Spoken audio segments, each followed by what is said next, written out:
Oh, hey, look at that. That was kinda tough. I don't know what the fuck that was. I don't know what I was doing with the audio lore. I really wish I could provide a strategy here, but I really can't. I'm guessing I just got lucky because there was literally no critical thinking coming from my head during this section. But with that, surviving until 6 a.m. will complete this half-hour section of the overall game. Again, I said this part is confusing as fuck. Henry mentions the plan to kill William is almost ready, and at least I'm pretty sure William's saying it because this cutscene starts with I am. But at the same time, a few lines later, the person talks about finding more pages, which sounds like something our non-Henry player was doing, so I literally have no fucking idea what's going on. I'm really just here to talk about the gameplay, so let's do that instead and continue. Moving on to 4:30, we've got yet another typical night section to talk about. And I can't lie to you, not much to say here. No new threats are added, but holy shit, do the threats that already exist really start to ramp up. The RNG in this section really starts to show on this night, as I would have a character at my window, at my door, down my pants, in my dick, pretty much constantly, which gave me almost no time to ever delete the RAM. It took me only 2 attempts to beat this section, but the insane contrast between how aggressive they were on the first attempt versus the second is drastic and should not be overlooked. This was some crazy bullshit, but once again, nothing new is actually introduced, so we can move on to Chapter 6. Chapter 6 is by far probably the most interesting one we've talked about so far. It begins with a cutscene, one that should be all too familiar to us as FNAF fans. So just for you guys, fuck talking about it, let's take a look at it together. So, this is it. It's time to end what William has done. It's time to end their suffering. Those little souls trapped in this labyrinth. I've gathered them up in here, and I can finally destroy them. I've found the ones that have yet to be destroyed and set free. For instance, those little children, the ones that come together as a group on a daily basis. I've always wanted to see them every single day. They'd always brighten up the atmosphere in Circus Baby's Pizza World. Every day, they'd come to play with all of the animatronics. Every employee, employer, and manager knew the name of those 3. But ever since William made his poor design choices, things were never going in the right direction for them. On the very next day, they all disappeared. I'd never realized that William could create such abominations. I realized there was a reason why Funtime Freddy had a huge tank. It was quite obvious. And no wonder the other 2 were always active every now and then. Not to mention Circus Baby. She was brought outside on the first day and was forced to stay inside the next day. It's such a misery, to be honest. I wasn't the only one who saw Circus Baby capture Elizabeth. Now, her soul is trapped inside of her. I wouldn't forget my daughter as well. No more shall I let her suffer as one of William's creations. This place is where everything shall end. A maze with no exit. A labyrinth with no prize. They don't even realize they are trapped. For some of them, I believe there is peace and perhaps more. Although, for you, William, the darkest pit of hell is ready to swallow you whole. You will keep burning and burning along with the creations of your own. This is where the story ends. For my daughter, the other innocent children, and William, this ends for all of us. End communication. God, it doesn't matter how many times I hear the FNAF 6 Henry speech. Every single time I hear it, it gives me chills. Easily one of the best monologues in gaming history, right up there with the definition of insanity speech from Voss. Try to find a better speech, I fucking dare you. Anyways, on to what we actually have to do during this section after that cutscene. Well, it's very weird, to say the least. In it, we play as the puppet, wandering through a dark forest. Scattered around are the 5 souls of the missing children, each with a color above their head. We know that at this point, we're playing as Charlie, Henry's daughter. Obviously. After a bit of searching, we're told to find all of the magic to set them free. Hidden around the forest are several weird magic orbs. After collecting 3, we can begin to set the children free. We do so by finding 5 colored cupcakes around the map, and taking each colored cupcake to its respective colored child. Pause. That sounds terrible. Anyways, after doing so, we hear from Henry again. He thanks his daughter for saving the children, boasts about William finally being gone. He mentions he has all the Freddy files. He said it! He said it! And with that, we're ready to move on to the final part of our shift, wherein after we should hopefully have the cops arrive. Because if you recall, that's literally the first thing we did. Call the police, and they're somehow still not here yet, which is completely crazy, I will add. But who cares? Let's move on to the final shift. And here we are at the final chapter of the game. What's new to talk about in this final section? A cool final boss fight night? No, it's nothing new. Same shit, different day, really. But what is interesting is what happens afterwards. Henry arrives at some door. I assume it's the door to the building. He says way too much shit nobody cares about. Like deadass, he talks for so fucking long. Bro just recaps the whole game. It was so fucking boring, I'm not even gonna put you guys through it. Point is, he collected all the Freddy files, which helped him remember what William did or something, and now William's dead. Cool. Children are free. Great. Now all we have left to do is stop Fazbear Entertainment from ever coming back. How is he going to do that? Well, lucky us, that's not our fucking problem to figure out because Henry opens the doors and the credits roll and the Freddy files comes to a close. Wait.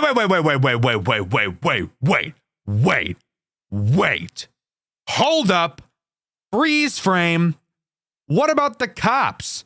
Do we not remember that this game began with a phone call to the police? Where the fuck are they? Were we Henry the entire time? Or are we jumping back and forth between two people? And if we were Henry the entire time, where the fuck are the cops? Why did we call them if we ended up leaving the building by ourselves anyways? What the fuck is going on? Also, if that wasn't a big enough of a fuck you, this game actually still isn't done. After the credits finish rolling, the fucking creator of the game starts talking to us and goes on a whole fucking monologue about having to do a whole bunch of shit to do something. I have no fucking idea. I was hardly paying attention. Basically, we have to go back to an earlier chapter with a locked door, find a key, open the door, but not before going to another chapter where we typed in a code and instead type in his name. Whose name? I have no fucking clue. Then open the door, go to another chapter to a room that we never did anything in, find another key or something, then play 4 minigames in the extras menu, but do something specific in them to find a key in all 4, then go to the survival mode of the game, which isn't even made, by the way. Click the bottom of the screen on an invisible fucking button, then you're teleported to a room with 4 keyholes and a door. Put the 4 keys from the minigame in the holes, unlock the door, and then fucking something happens. Do I have any idea what happens? No, not at all. Well, luckily for us, I found a guy that actually did it. Shout out to Tanzi Natali for actually doing all this bullshit so that I didn't have to. Basically, there's a final boss fight with a character named Null, and it's just like a bullet hell, except shitty. Then the creator talks to us again. Apparently, the creator of the game inserted himself into the game as the Red Freddy, who apparently isn't even Golden Freddy, it's just the fucking developer. He says he can, like, change the AI of everything or something. Guys, I'm gonna be so honest, I just don't fucking give a shit. If you guys are curious as to what happened after the Null fight, go watch Tonsi's video about it. Holy shit, I just don't fucking care. But that's all the Freddy Files has to offer. Overall, I do think this game is actually pretty cool. I love the idea of mixing in night sections with the little mini games, and even though lore-wise this game is a confusing clusterfuck, I think from a gameplay standpoint, it was still pretty cool. Even if the gameplay is easy as fuck, at least there's something different to do all the time. Also, the pixel art style is super charming, so that's nice too. What do you think is the most underrated Five Nights at Freddy's fan game ever made? A series that is so amazing you'd think it'd be talked about everywhere, but when you go to check, it seems like nobody has ever even heard of it. The game we'll be covering today is one of those games for me, and when doing research for this video, especially when talking about the lore, I found it incredibly difficult to piece it together because of how little information there seems to be about it. But rest assured, I think I've got it figured out. The game we'll be covering today is Project Readjusted, a FNAF fan game with one of my favorite stories of all time. Sit back, relax, and let's jump into this amazing trilogy together. The first big change I noticed in Project Readjusted from most FNAF games is the way the phone calls were handled. Rather than having the phone calls take place inside the game, this game instead chooses to have us listen to the phone call before we even load into the office, instead giving us a still image to look at showing the characters we will be seeing on each night. I'll admit it's unique, however, I think I'd personally prefer to be able to mess around with the cameras, mechanics, and so on while the phone guy is talking, and just have to make sure nobody moves while that's happening. I feel that's a much better way to utilize the first phone call in a FNAF game. The first phone call doesn't give out any meaningful information, really just going over how the main character Buster works, but it's my job to explain the mechanics, so I don't think I'll be letting the depressed sounding Wei Ji do that for me. Upon loading into the office, you may feel just a little cramped, and that's normal. This office is teeny tiny, like much smaller than most FNAF offices I've seen in my days. Obviously, we have a door to the office, because if we didn't, I'd question how we even got into the room in the first place. However, the interesting thing about this door is that it doesn't close. Oh, Dxtr, does it not have an actual door? Like, it's just a doorway? No, there's a door. Our character just for some reason chooses not to close it. But instead of thinking that's because we're playing in the shoes of a dumbass, I'm instead going to assume it's because we're playing in the shoes of a badass who isn't scared of anything. We also, of course, have our cameras, which are very interesting to say the least. To start, they have two modes, lights on mode and useless mode, because as I'm sure you could have guessed, if the lights are off, you can't see anything. I know, groundbreaking. You'll also notice you have a camera stability percentage. What does that mean? Well, as the name suggests, it reads the percentage of your camera stability. I'm sorry, I'll stop talking like that. While on your cameras, the stability will quickly decrease. Putting the camera down will cause it to quickly increase back up. If it drops down to 0, you're gonna have to wait a while before being able to use it again. So, what about that Buster fella I mentioned earlier? How does he work? Great question, viewer of questionable stench. Buster is as basic as a character can get. I'm sure you could probably guess what he does, but it's my job to tell you. Buster will move around through the cameras with the goal of getting to your office. Once there, he'll peek his little head through the door. Using this comically large blue button on the wall of your office, you can shine a light into the doorway, revealing he has the teeth of a British person. Hold this light on him for long enough and he'll go away. Simple sugar. After night 1, we get a short cutscene. You guys seem to like the narration I did in my Maggie's video, so instead of just summarizing what happened like I would usually do, I figured, why not narrate this as well? Hey, it's been a long time, you and me. We finally met ends on a good note, for now. I'm only implying that our experience will be better. Now, there is something I need to tell you. I know I'm jumping to conclusions without explaining who I am, but bear with me. There is something inside this diner. Just maybe put on some type of gig to make some fool believe you to make them work here. Maybe that person will lure that thing out. I'll tell you more tomorrow, but for now, let's begin to go inside. Let's take the back alley, as it's less noticeable. Come along, we only have 5 days. Sounds like someone's trying to dupe us and use us as bait. That's not very kind, vaguely barbaric.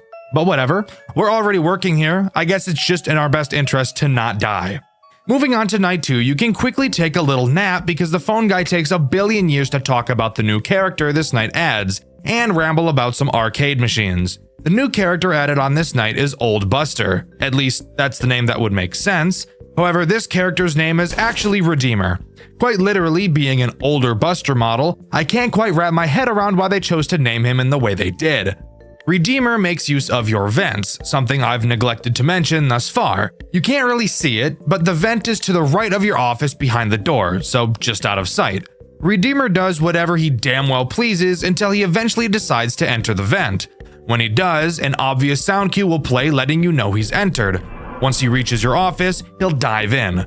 When he's in your office, it's very important that you don't look at him. However, since the office we're in is so small, it may prove very difficult to just look away from him.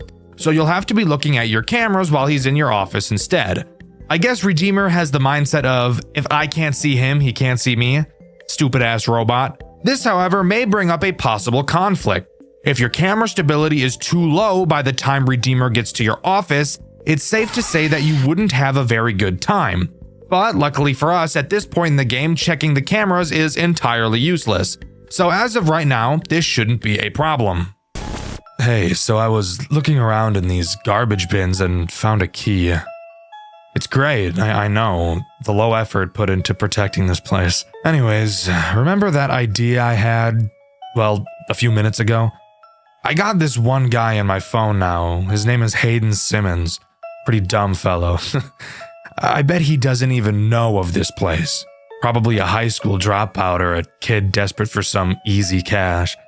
Well, now let's venture inside this establishment and set up an office for our buddy. So we know the name of our character, Hayden Simmons. Too bad his name is one of the rhyming Aiden names, probably the worst group of names anybody could have. That's besides the point though. It seems like the building we're working in isn't even supposed to have an office. It's clear something sinister is going on here, but we don't quite know what yet. Moving on to night 3, I'm going to spare you the details and have us skip the phone call because he explains what the newest character does in an amount of time that could be an entire video by itself. Night 3 introduces Ned. Ned is ugly, like ugly as sin. He's got a face not even a mother could love. Booger-ah boy. He will try to make his way to your office via the long hallway in the building. Unlike Buster, he isn't a complete dumbass, so the light trick won't really work on him. What will work on him, however, is the replace machinery button that I've blatantly and purposefully ignored up until this point, because explaining it earlier really wouldn't have made a whole lot of sense, now would it? Ned has multiple stages in the hallway. Every time you use the replace machinery button, he will go back a stage. I'm sure you can figure out how this works. Push him back, wait for the button to recharge, push him back again, keep him away from your office, which would in turn keep him away from your genitals. Whoopity-doo. However, this does bring up the issue of us needing to use our cameras now. So in combination with Redeemer, Ned could end up being a big problem down the road. Alright, sorry for keeping you waiting, but I had to run back to my car to get a battery for my phone. It's pretty low percentage right now, but it'll last now. Hayden says he'll be able to work next week, which is great. We'll pay him around $150 for his work, I guess. Maybe it's considered a scam to him, but I don't care. He just said he's not a fan of night jobs, but will do it anyways, and he'll play on his phone. That's gonna go down well. Anyways, let's head inside. The Wi-Fi better not be bad inside, I swear. Not much to note from this cutscene. We know we're getting criminally underpaid, and we know that playing on our phone really isn't going to be an option, which just makes me smile from ear to ear personally. Night 4 introduces 2 new characters. However, one of them serves to be more of an annoyance than an actual threat, so we'll talk about him first. Greg is a little asshole. Really, this game's Balloon Boy. Not because he has the same mechanic, except I lied because he kinda does. His main goal is to disable your light and leave you vulnerable to Buster. He'll slowly crawl across your office. You will have to click him multiple times to make him go away. If you don't, he'll park his fat ass on the button and prevent you from using your light. You might be asking yourself, Dxtr, clicking on him? How does the game justify that making sense? Perfect question. From the way the phone guy describes it, it's just poking him. So I guess this motherfucker's just the Pillsbury Doughboy. Ticklish ass robot. The other That's so fucking stupid. The other character introduced on this night is Glancy, what I feel is this game's most frustrating character. Glancy tries to get into the back storage room and just literally fuck up everything in the entire building. Rip wires, killing your lights and your camera. So obviously something you should want to avoid. The way you do so is very easy. Remember how I mentioned the cameras had 2 states, on and useless? Well, turns out I lied, as the useless mode actually isn't useless. When Glancy gets into this back room, all you have to do is turn the camera lights off and he won't be able to see shit, making him decide to travel into another room by accident. I'd imagine it's an accident since he can't see, but he could have easily just gotten pissed off and left on his own accord. Which, if he can see where the exit is, you'd probably think he could see the wires, but I guess not. We're inside. Now, let's just put some of these cameras around the building and we'll be all set.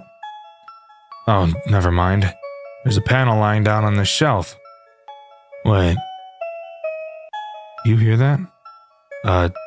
Well, anyways, you'll record calls just to convince him, Andrew. Just do a casual voice or whatever. Nice, these'll work. What the? Did I just hear walking? Wait, who are you? Andrew, run. He's looking for me. I'll see you around, friend. Dope. So we know the name of our phone guy, Andrew. Sounds like whoever is heard in these cutscenes isn't Andrew then. And apparently, upon entering the building, something found them. Andrew ran, leaving whoever he was with behind, not knowing what the outcome was. Night 5's phone call actually has something interesting in it, if you could believe that. Andrew tells us that the character introduced on this night has something they want. Finally, a motive for what they're doing. Apparently, this new character, Vinard, has a special chip that they really want. Andrew doesn't explain why they want this chip, but I'm sure we're gonna find out. Speaking of Vinard, what does he do? Well, he will try to hack the cameras so that you can't use them, and then wheel his way over to your office to kill you. Not sure why he has to disable the cameras to do that, but he does, I guess.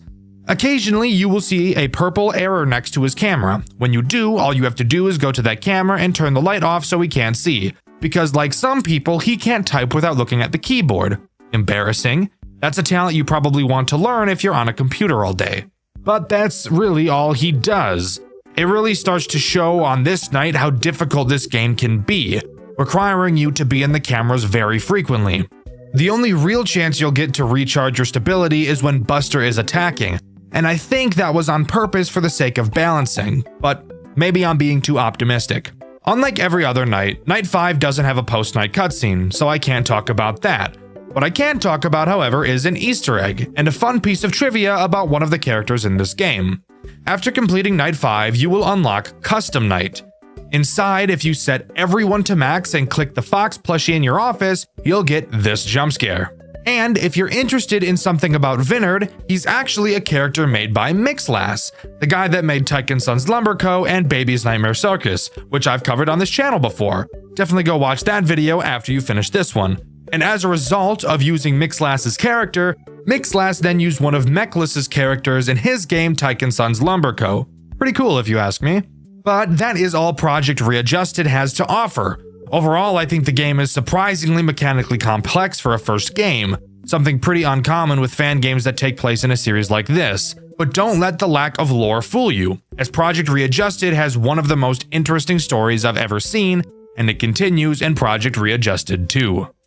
It's been so long since I've seen Matthew. He just disappeared. I must find him again. I have so many questions. I could possibly get answers from the new Buster's location. The location is currently being renovated, but they must need some kind of guard. Could be hiding there after all this time. Well, let's see where this takes me in my hunt to find him. Project Readjusted 2 opens with a mission already in mind, finding a man named Matthew. I'm unsure who Matthew could be. My only guess at this time is it's the guy that got left behind by Andrew in the first game. But that is obviously unconfirmed as of now. Our player, Andrew, enters an old Buster's location to look for answers, throwing us right into Night 1. Loading into Night 1, we get a call from the phone guy who goes over the basics of what we'll be doing. He mentions that they're currently working on newer models of all the characters. Not a whole lot of interest to point out during this call. However, what is of interest is how scared I was when I first saw the equivalent of 3 fucking music boxes in one camera. But lucky us, we don't have to worry about that right now. Unlike Readjusted 1, this game doesn't have anything to stop you from staring at your cameras for as long as you'd like, which is a breath of fresh air. But that only means that this game is going to be AIDS in a different way, and we'll figure out how soon. Let's talk about the first and only threat Night 1 introduces, Cable Buster, who I'm just going to be calling Buster because I'm lazy. Buster makes use of a new mechanic this game introduces, the Showtime tapes in Camera 1. When Buster gets to either Camera 5 or Camera 7, you will have to look at him. He will be repeating a day of the week. I don't know why he feels the need to say it out loud constantly. Phone guy explained that apparently that's what he's designed to do, walk around the building and inform people when the show is about to start. But why would he say the day of the week if that was the case? I have no idea. Once Buster says what day of the week the show is on, you will have to quickly go to camera 1, set the sound file to the day of the week he stated, and play the audio track. This will cause him to meander back to camera 1 and do a little jiggy. Just kidding, he doesn't dance. I just lied to you. Something isn't right. Papers are coming in about a missing person. A missing person at the old Buster's. It must have been the spy that Matthew took care of. He's on the prowl and I will end it in this place. There's no way I can fail this. His tracks are so hidden yet so predictable. I just need more clues. So, Matthew killed a guy, and not just any guy, he killed a spy. So clearly Matthew is probably a bad and dangerous man. So we should approach with caution. Not knowing anything else, we move on to night 2. Night 2, the phone guy introduces some new mechanics, but fuck him, my voice sounds better. Night 2 introduces Infested Glancer, but before we talk about what he does, we should talk about the second thing our cameras can do. Show some air ducts. Hooray!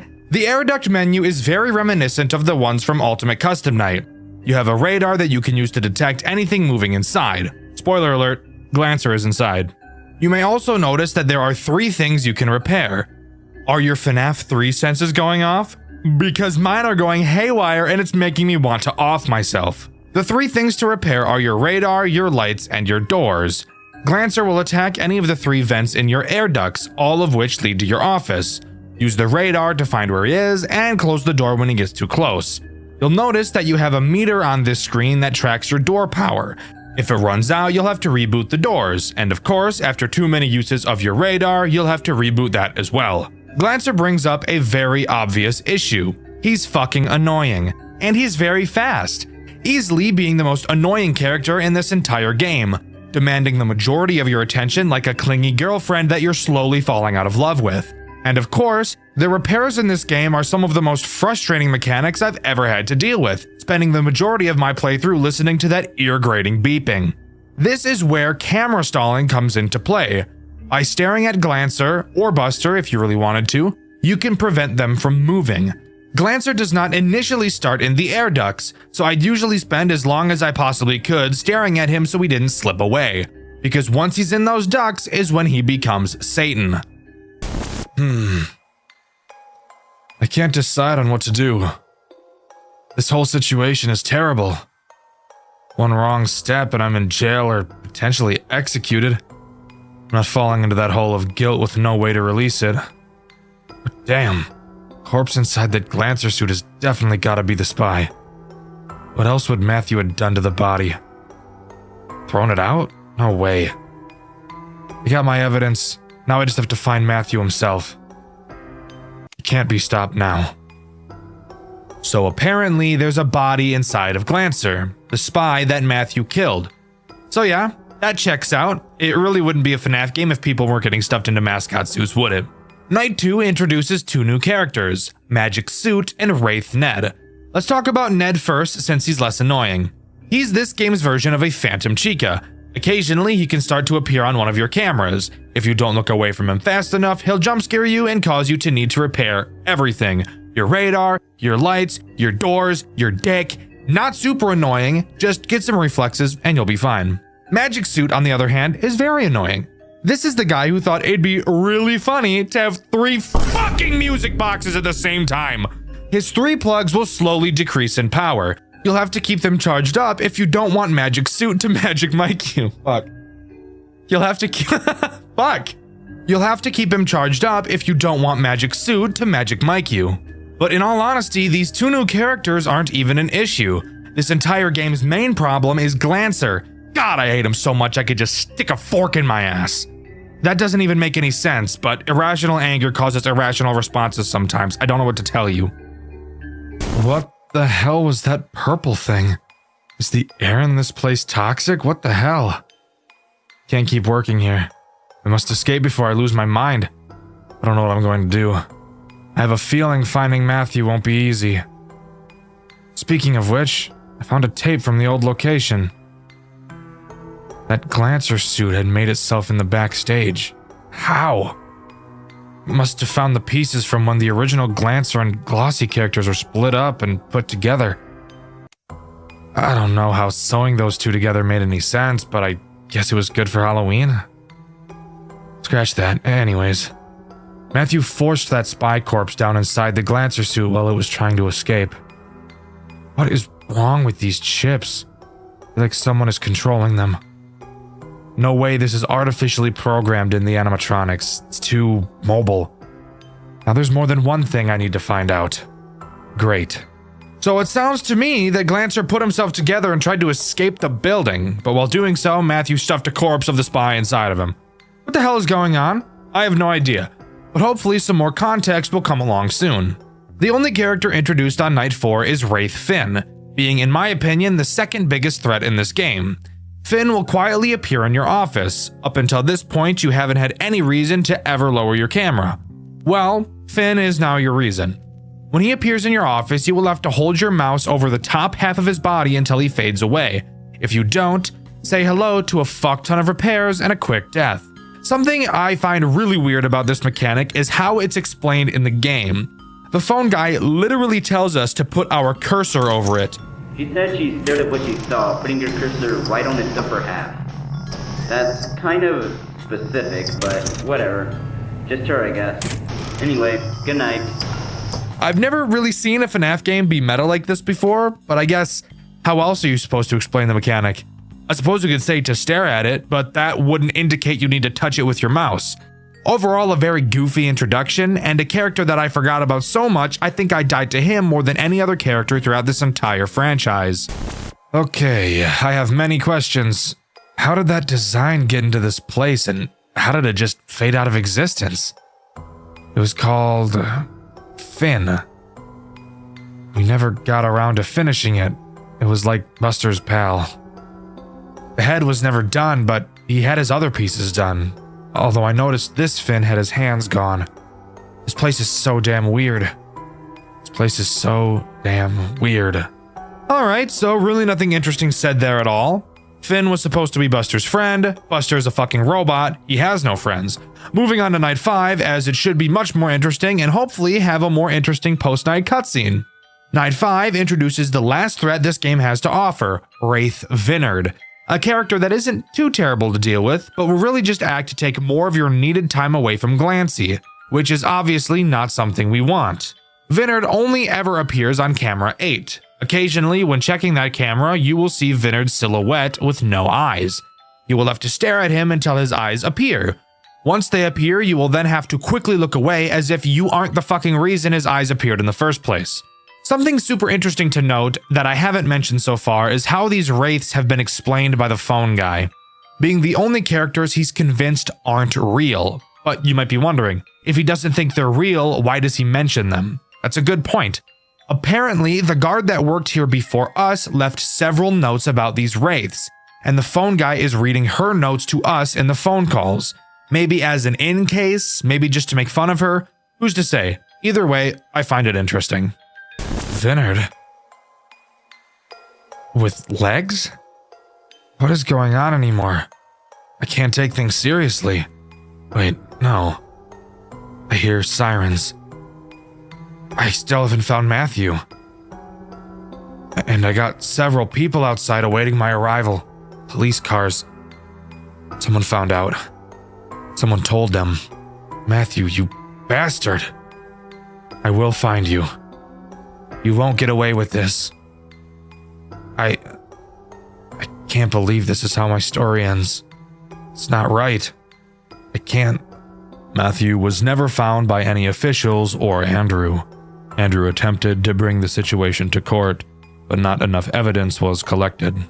Andrew was deemed guilty for the corpse inside Buster's Diner World and was sentenced to death row, his execution following a month after being assigned. This was not the outcome he had thought of. It could have been worse. This story is false. Well, goddamn! Quick recap. In this game, we play as Andrew, the phone guy from the first game.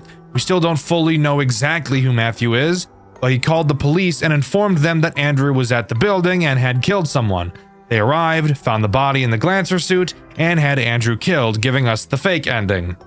Oh god, endings, Dexter. Let's quickly go over what it takes to get the true ending, please. Well, there are several minigames you will need to complete throughout the game in order to get this true ending. Let's blast through how to get them. During each night, a specific camera will have its name flickering slightly. Clicking on the name will shoot you into the minigame. On night 1, it's the main supply camera. On night 2, it's the West Hall. Night 3, it's the secondary supply entry. Night 4, it's the secondary supply entry again. And night 5, it's the power breaker. After completing all the minigames and successfully beating night 5, you'll get the true ending instead. The minigame. It spoke the words I couldn't find myself. Matthew died with his baby. A tape left on him. I can't explain what I've experienced here. I can't go on with this sudden guilt. This damned children's entertainment chain should have never happened. This outcome was not proper. And I can't handle it. I don't know what will happen next. I'll report the death of him and the corpse to the police. At least I can get off with no charges. I can't put myself to do it. I can't go the route my gut wants me to go. Later the same night, Andrew had a heart attack. No evidence was ever turned into the police due to this. Nearly a week later, police arrived after suspicion from pedestrians roaming the streets. Police had not told any officials about what was found and began to demolish the location. Andrew's story is over. An ending to a tragic story. There are no solutions to the problem. Diner World Entertainment was shut down immediately and ran out of business, seeking a new opportunity to reach into kids' hearts. This is the true story. Well, goddamn! Turns out it didn't matter what he did. Andrew still died, and no word of Matthew was ever heard from the police. We just can't win, can we? Well, luckily for us, this storyline does continue.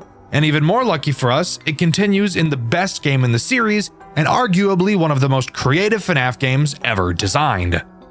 I know who you are, Andrew Vargas. I've seen your name in records before. I know what you're doing. You want information. Lots of it.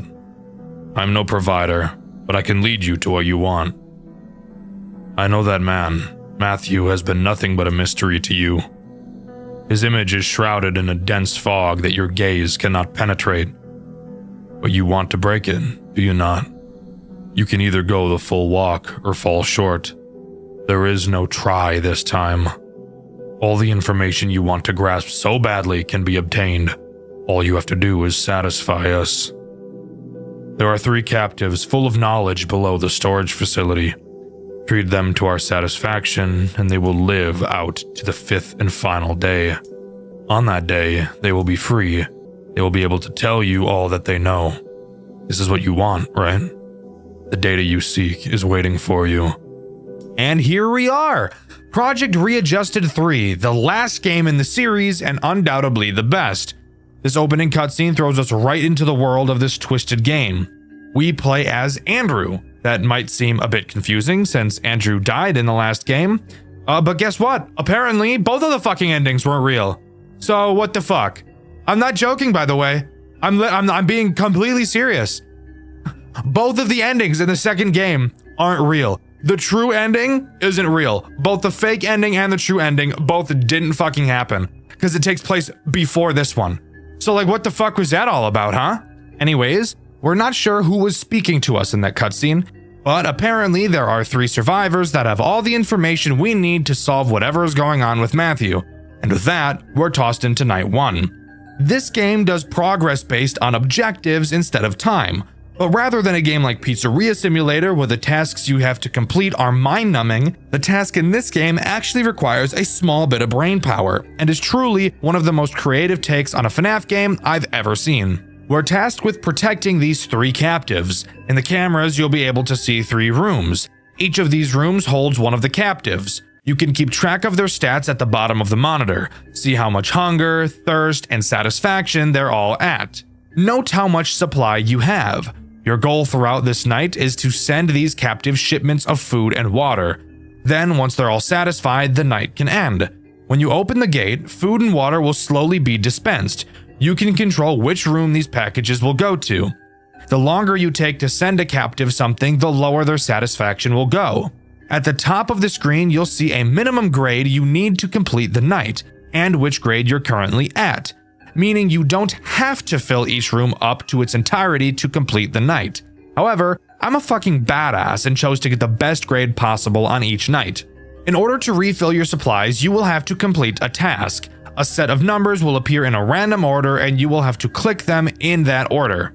When you finish, your supply will be slightly filled. Side note, if you ever see this sliding minigame instead of the number one, that's because in that specific moment, I'm using footage from Indie Fuel, and in his playthrough, he was playing an earlier version of the game that used a different minigame. And that's all that happens on night 1. I could talk about the cameras for sure, but I think that'll become much more important in night 2, which actually brings on the first and main threat this game has to offer.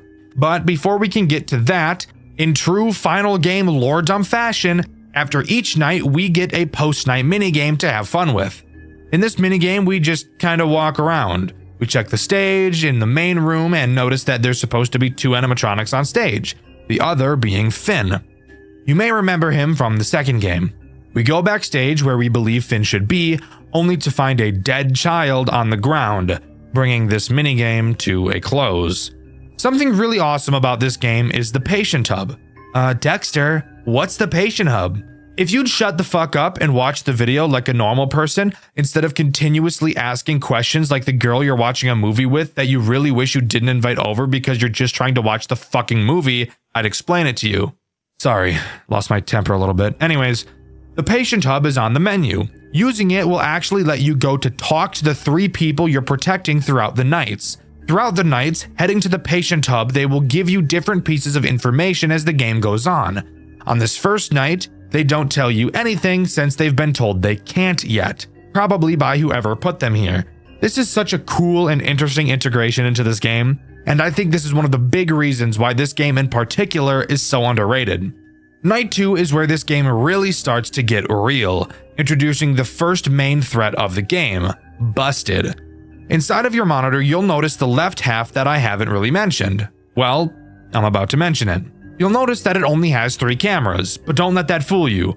Busted will move around the cameras, not only trying to get to you, but to get to the captives as well. If at any point you can't find him on your cameras, that means he's in your office. Your office, by the way, is another thing I've neglected to mention. There are 4 entrances to your office, 2 on each side. You have the 2 obvious hallways in front of you, and then the 2 holes in your walls to the sides of you. Busted is very quiet, so you will have to make sure you're tracking him. Once Busted enters your office, you will have to scare him away with the light. Now, you may think, like most FNAF games, that we'd be given a flashlight, but no, that'd be too easy. In Project Readjusted 3, you're given a fucking glow stick to defend yourself. You know, one of those crack and shake things? Yeah, that's our main means of defense. When Busted is in your office, you have to hold the glow stick on him to scare him away, but there's a catch. Your glow stick cannot be used for very long at all. It has a very short lifespan, so you have to check really fucking quickly. Obviously, if you don't, you'll die. But if you remember, I mentioned Busted being able to attack the captives as well. While watching Busted on your cameras, you may notice that on any of the 3, he may get a bit too close to some of the patient doors. If he does, that's how you know he's about to attack them. When you see him doing this, you must ring the bell on your desk. The noise will attract him to your office and away from the patients. Something super interesting about Busted attacking patients is that if he kills one, you don't lose, and it will actually make the remaining nights easier since you'll have less mouths to feed. However, as I'm sure you could have guessed, if a patient dies, they will never come back throughout the rest of the game. That means no more talking to them in the patient hub at the end of the nights. And of course, if you let all 3 patients die, then you will lose the game. This right here is one of the coolest mechanics I've ever seen in a FNAF game. Project Readjusted 3 is literally just being placed in a saw trap, really. In the post-night 2 minigame, we talk with the other guards about what we saw. They mentioned this is the second time this has happened. Walking up to the stage, we find another dead child, presumably killed by Buster. We're told to check the office for anything else, and we do. Upon finding nothing, we walk back, only to see the ghost of some unknown spirit that looks like Finn walking away. I started seeing some weird things recently. They were purple weird things. It got closer as I blinded myself, but as I looked at it, it faded away. I don't know what to do. At least the leader himself isn't down here. He is very strict. He would be looking at me, making sure I was staying put and acting appropriately.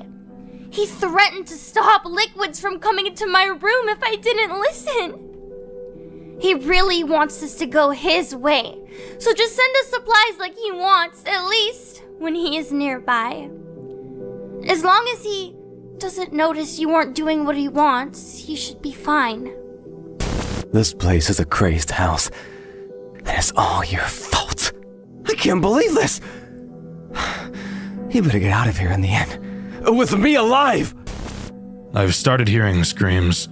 It sounded like it came from a room adjacent to mine. Maybe I'm hallucinating. After all, we are under that old building. You know it had the fume problem, right?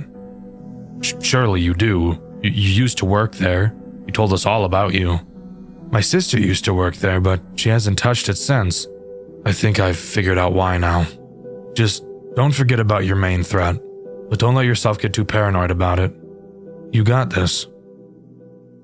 On night 3, we get introduced to the last threat this game has to offer, the purple hallucinations, explained by the fact that there are strange fumes coming from the facility above.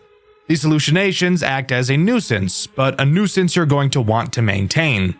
They can appear in any of your cameras or in your office, and they're very quiet. If they're on your cameras, you have to stare at them, and if they're in your office, you have to flash your glow stick at them. They will never kill you themselves, but they will scare the patients if you don't get rid of them. And if the patients get scared, they'll scream, and Busted will kill them.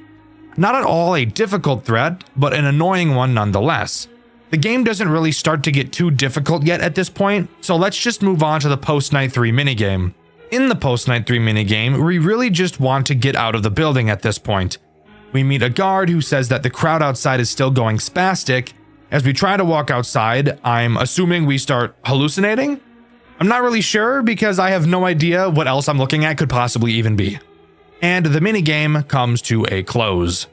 I'm too paranoid. You need to just get us out of here. The creatures are multiplying.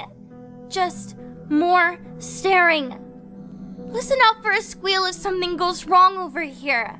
Those purple figures always come for us. Just make sure to get rid of them, please. What's going on over on your end? I keep hearing such strange noises. If you want something out of me, you better keep me satisfied. I don't want whatever is coming for you near me. Ring the bell you were given if one of them is heading to my room, I wouldn't ring that bell all the time, since it is causing noises, of course. Don't be stupid. Hey, I still can't talk about what I know yet, but I think I know something that may help you in your endeavors. I know some of the quirks of that thing that is hunting you right now. It's very stealthy. You need to keep an eye on it all the time. It may hide in various spots, so make sure to be up to snuff with your surroundings. I don't know much about its chip data, though. I only ever overheard my sister read out some blueprints she picked up on her last workday a few years ago. Night 4 doesn't introduce anything new, however I do want to take this time to mention a mechanic this game has that makes the entire experience way more difficult than it would normally be. Switching cameras. I know, that may sound like a mechanic that most people wouldn't even think twice about, but it's on this night that Busted can start to get pretty quick when moving around. So quickly moving through the cameras will become important. However, even though there's only 3 cameras, switching through them quickly can prove to be quite nerve-wracking. You cannot click any camera at any time. You can only move to cameras adjacent to the camera you're currently on, which means if you're on camera 1 and want to get to camera 3, you will first have to click on camera 2. Typically, this wouldn't be an issue, but you have to wait for a static animation to play each time you switch a camera before you can switch it again. Sure, the animation itself isn't very long, but when you have to switch as much as you do, that time will quickly add up. Overall, this is more of a nitpick than anything, but it is something I noticed during my playthrough, which you can see on my second channel, Dxtr Black. The post-night 4 minigame is a little bit weird. We play as the ghost we saw at the end of the post-night 2 minigame. We walk around the building, talking to children and guards, hearing messages like, "I blame you," and "How can we punish you?" Eventually, we find the body of another child. We say that we can restore it, and upon coming into contact, we get the message, "You must kill them for me." Just one more to go. Once you left last night, I heard a strange tumbling noise outside. It was metallic and heavy. I don't know what it was, but it may be coming for you this time. Nothing rings a bell, but every time I heard some alarm, it would scamper. I don't think whatever it was likes noise. You have something to play noise? Yes. Please use that to keep yourself safe, but only if it sounds like it's coming close. Using noise at the wrong time may cost you. You better get me out of here ASAP! I'm done playing these games. If it weren't for that guy holding a pistol to my hand for telling you my information early, I would have been long gone. Get it together! I'm tired of talking to you. Get on with it! I heard some ruckus outside, friend. I recognized the weird noise pattern from the debugging process from upstairs. Someone was altering the mascot's code. I know this just because of my sister's curiosity. She brought back some pink robot from her workplace to show me how messed up her work environment was. That thing was tossed in the end. It couldn't move regardless, but the same debugging process intro pattern she used was similar to the one I heard upstairs last night. I can only assume that the two systems are related, most likely by the same manufacturer. All I know is that those old models never liked being looked at after some wear and tear. We flashed a light on the pink thing and it sparked a little. It was a very strange find indeed. Well, I hope you can use this information to your advantage tonight. Let's hope we can see the sun once more. Night 5 introduces one final threat. I know, guys, I've been lying constantly throughout this video, but I prefer to call it keeping you on your toes. The final threat introduced is Subject Model 3A, being another annoying character. He will wander around your cameras, and you just have to make sure you're not looking at him. If you look at him for too long, I'm assuming you can guess what happens to you. Major bun pounding, salad tossing, you get it. Don't look at him. Overall, he really doesn't add anything new to the mix, really just making it more annoying to keep track of Busted. But if you can complete it, we'll move on to the final minigame. In this final minigame, we play as a child, walking around the restaurant, following what appears to be the ghost of a child. We follow them into the back room where the first kid was killed and speak to one of the animatronics. They apologize for what they did to us, probably in reference to killing us. They said their chip made them do it, and explained that someone else is pulling the strings and making the robots kill people. It ends off by telling us we will never see it again and to leave. Then the minigame comes to a close. Andrew Vargas, it seems you have found your way. We cannot say we are surprised at your feat, especially considering your perseverance was quite equal to your past endeavors. You found your sources, exactly what you wanted. Though, did you ever think to look for more data you could use towards your search? The patients you have saved do not hold all of the information, but just enough for you to draw a plausible conclusion. Regardless of your intentions with the data you hold, your time here is over. You have what you came for, but do you feel empty with what you hold? That is a question that will be left in the air for you to grasp. For now, you may take your prized patients outside of this facility with you until you find your true desire and recollection. We thank you for playing our game. I can't believe it! You did it? I'm free from this place? Oh, I must tell you what I know. Well, okay, I was a producer for one of the most popular animatronic performer shows a few years back. I was vital, but I got to the point where I knew too much, and that is how I wound up here. This man was someone I used to work with. He created these things for his own entertainment business, but he eventually took it too far. He created a powerful computer to control all of his creations from a distance, with whatever behavior he wanted. He always left his plans on his work desk, but one day he felt like something was off. Some grew suspicious of his projects, myself included, but I never took it as far as this one group of people. They were dedicated to finding his grand computer. They went as far as setting up hidden cameras around the building to track anything they could. Anything that could leave a trace back to its whereabouts. But they never found it, because the man attacked and killed one of them. I saw it on old discarded footage. That is all I know. I hope this helps you. It took you long enough? Let's make this conversation quick. I was one of the construction employees set to renovate the supply and storage facility for future use. It was gonna be under some childish name like Busters, I think. I was the only one that showed up to the job early, like always. I got to one of the storage trucks I left outside, and that's where my life took a turn. They had a rotting corpse and dismantled robots in that truck, man. A rotting corpse. You could never understand how disgusting that was to see face to face. Sucker fell right out of the truck too, like it was last in line. It was in some blue wreck of a mascot suit. It had a camera stuffed in its mouth. It was horrible. I think you get it now. I went to go get my bag and quit my job, but some gray thing grabbed me and pulled me deeper into that building. Next thing you know, I was dangling for my life. Awesome, right? Well, it pulled me past some satellite. It was covered in those dumb white masks you've seen. The same one the guy is wearing. It's all some weird gimmick. But I know what that gimmick is for.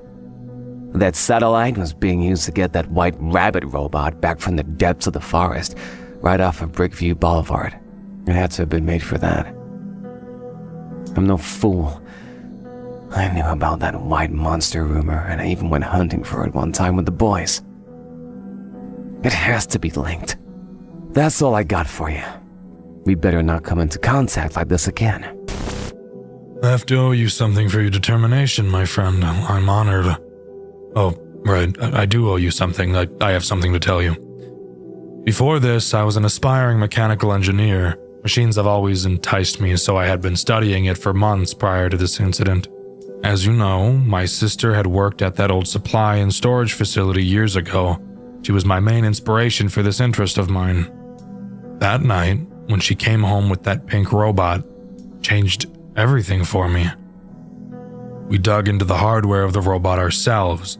Our father had some spare tools in the garage, so we didn't have to rip into it to damage the thing even worse. We found a lot of weird oddities. One of the most obvious ones was its back. It had the tips of endoskeleton fingers buried in the suit piece, like it was torn apart by one of its own. Another one was its eye. We found a serial number printed in a fine black font face in the back of the eyelids, but it only routed to a 404 page on our home computer. Lastly, it had a code written on the inside of each of the suit parts. It read Model Pound 3C. I don't know the significance of the C. Maybe it was part of a trio, unless there are models with parts 3D or more. We extracted the chip from the robot, though. It was in a very rough condition, but it was somewhat intact. It even had a USB slot in it, which was extremely new at the time. We plugged the cord into our home computer, but it pulled up a ton of strange prompts. We clicked through all of them and found a folder with many text files inside of it. A lot of it was just a garbled mess, but some had what seemed to be addresses. They were impossible for us to decipher fully. Was this animatronic generation holding locations? That's the strange part. What's even more strange is that it had a file named task.txt amongst all the other distorted file names.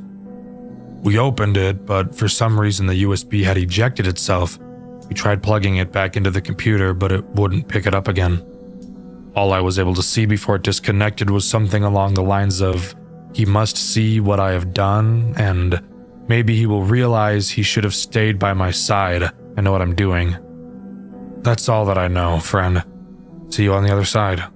Project Readjusted's story doesn't throw the answers at you. It gives you pieces, conversations, job descriptions, weird one-liners, and you're meant to piece together what was really happening behind the walls of Buster's Diner World. But once you line everything up, the picture is pretty clear.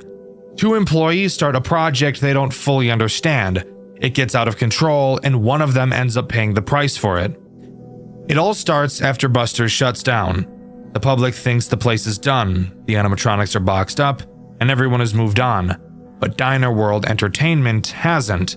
They're still in the building, still tinkering, and still trying to push something forward, something they only ever call the project.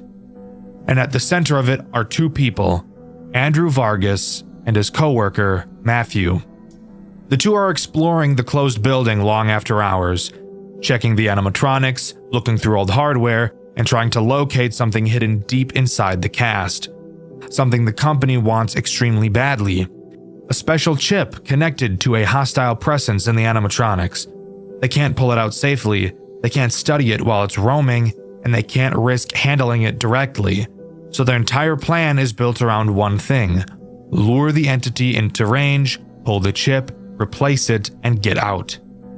But they can't do it themselves. They need someone to sit in the office every night, act like a regular night guard, and unintentionally draw the animatronics towards them so Andrew and Matthew can track the patterns. That's where Hayden comes in. On paper, Hayden is just watching the cameras for 6 short nights. In reality, he's bait. Everything he sees, Buster, Glancer, Redeemer, all of it is part of a larger plan to drag this thing out. And for the most part, the plan works. The animatronics are active, the patterns are recorded, the project moves into its second stage. But then something happens that completely derails Matthew. Someone else breaks into the building. A man who isn't supposed to be there. Someone snooping around who gets far too close to whatever Andrew and Matthew are doing. The fandom calls him the spy, and Matthew panics. Instead of letting their secret get out, he kills the intruder. Not an accident, a choice. And it's the moment everything changes. Andrew is horrified, Matthew goes quiet, and from that point on, the two of them aren't on the same page anymore. Not long after that, Matthew disappears. No goodbye, no confession, no explanation. He's just gone. And Andrew is left with two things: a project he no longer trusts, and a friend who might have destroyed himself trying to finish it. When Project Readjusted 2 begins, we're not playing as Hayden anymore. We're someone closer to the company, a technician finishing their final assignment for Diner World Entertainment. This job isn't about survival, it's about data. Watching animatronic behavior, tracking motion patterns, feeding information back into whatever the project is turning into. And in the background of all of this, someone, heavily implied to be Andrew, keeps repeating the same thoughts. He's been gone for so long.